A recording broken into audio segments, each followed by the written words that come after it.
नमस्कार दोस्तों, RS book review and study पर आप सभी का स्वागत है। आज हम पढ़ने वाले हैं हमारा राजस्थान कक्षा 6 का अध्याय 2 राजस्थान का इतिहास।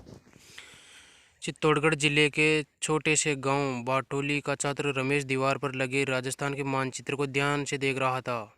उसने अपने शिक्षक से प्रश्न किया, सर, हमारे राज्य का नाम राजस्थान है तो हमारे क्षेत्र को मेवाड़ क्यों कहते हैं? मेरे मामा जोधपुर रहते हैं पर वो कहते हैं कि हम मारवाड़ में रहते हैं, ऐसा क्यों? शिक्षक ने कहा, रमेश, ये मेवाड़ मारवाड़ हमारे क्षेत्र के प्राचीन नाम है। राजस्थान जो आज हमें दिखाई देता है, पुराने समय में ऐसी राजनीतिक इकाई नहीं था। प्राचीन काल में राजस्थान विभिन्न जनपदों या अंचलों में विभक्त था। ये जनपद एवं अंचल भौगोलिक स्थान अथवा वहाँ से रहने वाली जाति के नाम से जाने जाते थे, जैसे जांगल प्रदेश, मरु, अर्जुनायन, शिवी, मेवात, हाड़ौती आदि। महाकाव्यकालीन राजस्थान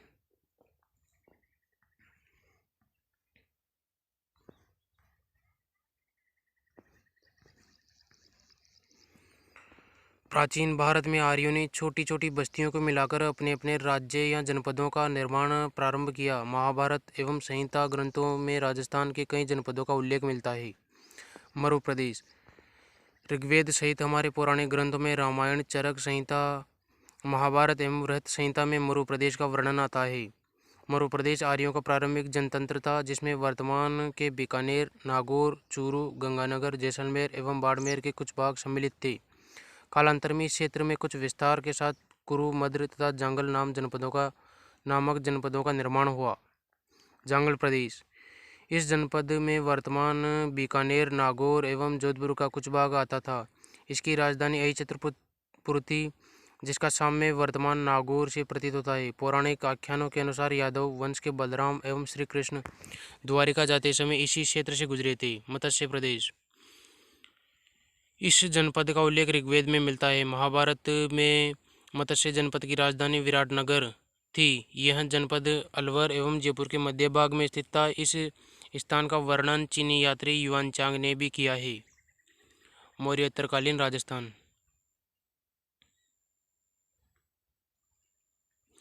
सूरसेन जनपद।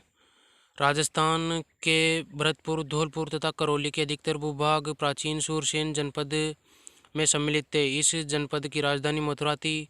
34 शताब्दी ईसा पूर्व के यूनानी लेखकों ने सिकंदर के समय में सूरसेन या सौरसेन का उल्लेख किया है। बयाना प्रशस्ति में भी सूरसेन नामक राजवंश का वर्णन मिलता है। सिकंदर के आक्रमण के पश्चात अपनी स्वतंत्रता को सुरक्षित रखने को उत्सुक पंजाब और टक्क की कुछ जातियां राजस्थान में आकर बस गई। इनमें अपने साहस और शौर्य के लिए प्रसिद्ध मालव, शिवी, अर्जुनयन आदि जातियां प्रमुख थी।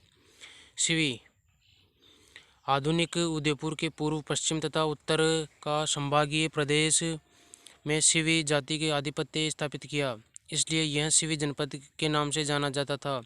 इसकी राजधानी माध्यमिका या माध्यमिका थी, जिसके अवशेष चित्तौड़गढ़ के पास नगरी नामक गांव में मिलते हैं। इस भूभाग को मेदपाट तथा प्रागवाट भी कहा जाता था। अर्जुनायन। भरतपुर, अलवर प्रांत के अर्जुनायन अपनी विजयों के लिए प्रसिद्ध थे। अर्जुनायनों ने मालवों के साथ मिलकर विदेशी क्षत्रपों को परास्त किया। मालवों की शक्ति का केंद्र जयपुर के निकट नगर था, जो वर्तमान में टोंक जिले में स्थित है। कालांतर में ये अजमेर, टोंक एवं मेवाड़ क्षेत्र तक फैल गए। टोंक, प्रतापगढ़ एवं झालावाड़ का क्षेत्र मालव के देश के अंतर्गत आता था। मालवों की दिग्विजय का यूप अभिलेख नानसा, भीलवाड़ा में लगा है। योद्धे।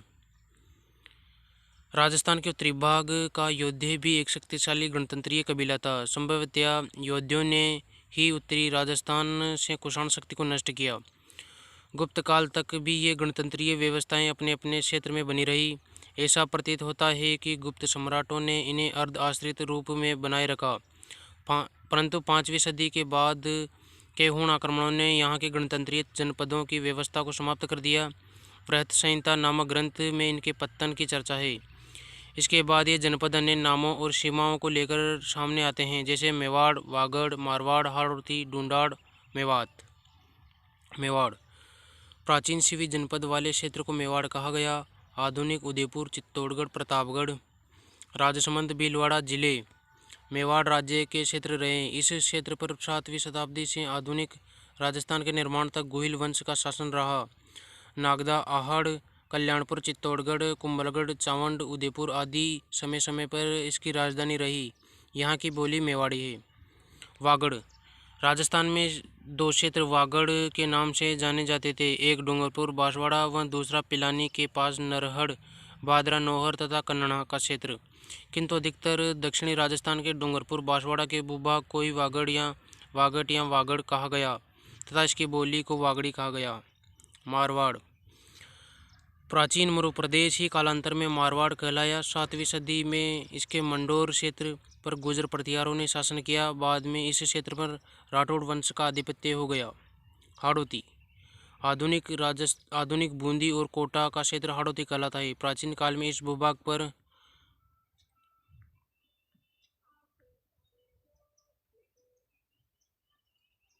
मीणा जनजाति का आधिपत्य था। मीणा वंश का बूंदा के नाम पर ही बूंदी का नामकरण हुआ।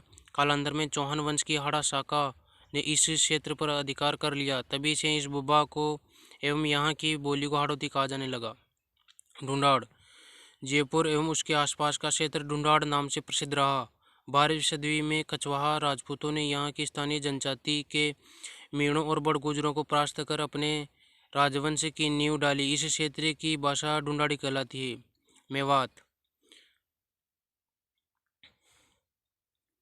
अलवर भरतपुर का वह क्षेत्र जहाँ मेव जाति की अधिकता रही मेवात कहलाता है।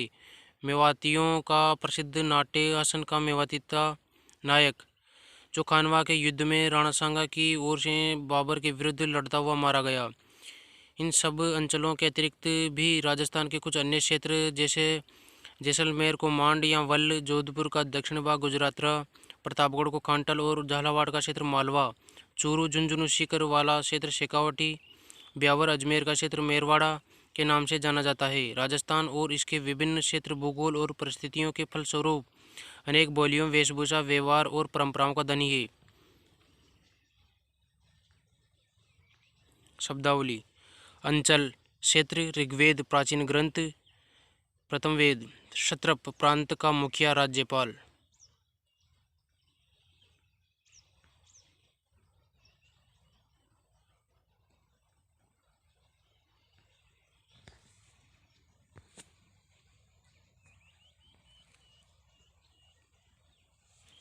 धन्यवाद दोस्तों, हमारे चैनल को लाइक एंड सब्सक्राइब जरूर करें।